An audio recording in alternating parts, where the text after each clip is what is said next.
Since most of you probably didn't come here to figure out how to save the world like Deadpool and Wolverine, I thought I'd move off of the world of fantasy and adventure onto something that's a little bit closer to our industry. This. If you can't see it, it's a little piece of plastic. You probably all have one.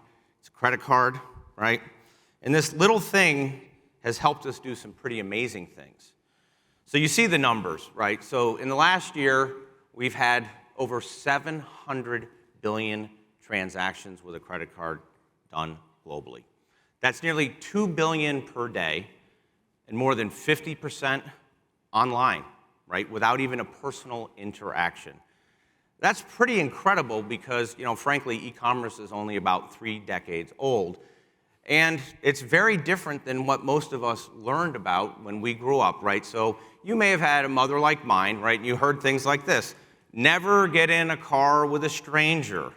Well, my guess is probably 3/4 of you took an Uber from the airport here in Las Vegas, right? All right, so that one went out the window. And don't judge a book by a cover.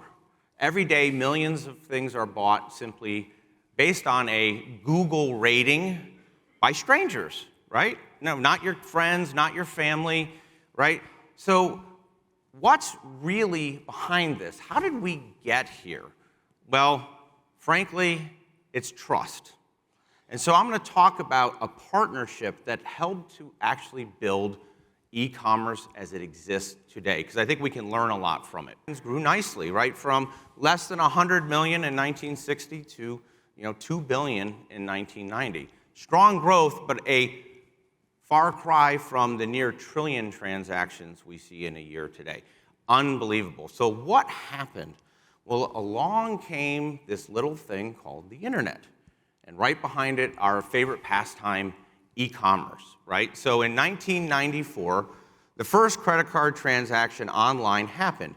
It was a pizza bought by a college student, if you can believe that, right? And then right behind it was a book from a company that eventually became Amazon, and a CD, right? So you think about e-commerce today, that's pretty humble beginnings, right? Very, very humble beginnings. So how did we get where we are from that humble beginning? Well, there was another partner, a company called VeriSign, right? And you can read the quotes at how important they were to establishing trust in e-commerce in credit card transactions. And so what did they do? They took a lot of really gorpy, complex things like SSL and DNS and public key infrastructure, and they simplified it down to a very simple check mark. And that check mark could go on any website, like the one that you see here, and it would communicate to the consumer that this was a safe website. You could actually do business with this merchant and be comfortable. And it communicated to the credit card companies that this merchant was safe as well. But they didn't stop there. They actually went and worked with the credit card companies to put processes in place to make sure they could identify and mitigate fraud. And then something really phenomenal happened. There was so much trust in this process that starting with MasterCard in 1997, the credit card companies no longer held the credit card user liable for fraud, because there was so much trust built into this process. That was incredible, and the rest is history. So what happened? Well, from around 2000 to today, VeriSign has grown over 200%. Credit card companies, in this case Visa, over 700%. And of course, the giant of e-commerce, Amazon, over 8,000%. And so what's behind this is a recognition of what a partnership could do. They recognized that this wasn't a zero-sum game, right?